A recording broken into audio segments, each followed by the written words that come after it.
Now, after the slog since 2016, you can't exactly blame us Brexiteers for being slightly cynical. And my approach has always been to give the government the benefit of the doubt. And obviously, the Brexit Party stood aside in Conservative-held seats at the general election in the national interest to help Boris Johnson get that big Brexit mandate and majority. But there's a concerning report today that I want to highlight of the UK potentially offering the EU another 3-year transition period on fisheries.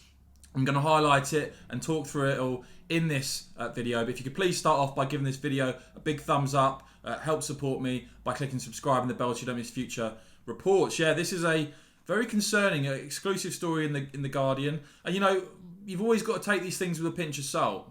But let's just look at what is being rumoured, what is being reported here. A potential 3-year transition period for European fishing fleets among proposals in the negotiating paper. Britain reportedly offering a 3-year transition period for European fishing fleets, as I said, to allow them to prepare for post-Brexit changes as part of an 11th hour deal sweetener, supposedly offered by the UK to the EU. The catches of EU fishermen would be phased down between 2021 and 2024 to offer time supposedly for European coastal communities to adapt to the changes. I mean, guys, let's not forget here, the UK voted to leave in 2016. We're now talking about a phase down till 2024, nearly a decade on. Is that really good enough for coastal communities? I don't think so. The lengthy transition period reportedly contained in a new negotiating paper tabled ahead of the current round of negotiations in Brussels between the teams respectively, led of course by the UK's chief negotiator Lord Frost, David Frost, Frosty the No Man, and his EU counterpart Michel Barnier. The idea of a phased down period had reportedly been floated previously, but details had not been provided until recent days. Now, Barry Dees, who's quoted in this story, the head of the National Federation of Fishermen's Organisation, saying, "What we wouldn't agree to is surrendering fishing rights in order to have a trade deal.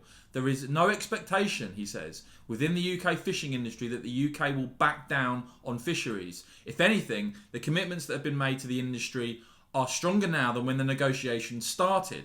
We've been given clear and unequivocal commitments." And I'll just make the point, you know, the British fishing industry, the coastal communities, absolutely screwed by EU policy, a tremendous opportunity in terms of leaving the EU and taking back control and being able to give a massive economic boost to the British fishing industry, which, as I said, has been screwed and downtrodden for far too long. And to turn around to them and say, well, no, we've got another transition period until 2024. Let me know what you think, guys. I think that's going to provoke something of a backlash indeed. And needless to say, Nigel Farage is not impressed with this at all, immediately saying in response to this story, an EU deal is getting closer as the UK backs down on fishing. A 3-year transition on EU fleets is not what I campaigned for, he said. We have already waited 4 years. And as I said, guys, 2016 was when 17.4 million voted. We're now talking about another transition period on fisheries till 2024. Let's see if these reports are accurate and true and if this actually happens. But guys, as ever, I'll bring you all the latest on this channel. We do not want to see the British government back down and blink just to get a deal over the line. No deal is better than a bad deal, and we must do right by the British fishing industry. As ever, guys, let me know what you think about this story. What do you want to see the British government do in terms of fisheries, in terms of these negotiations, of course, as we reach the end of the transition period at the end of this year? Let me know your thoughts. And of course, if you found this report helpful and informative, please give it a thumbs up, click subscribe and the bell so you don't miss future reports. And of course, you can support my work on Patreon. As ever, guys, thank you very much for watching.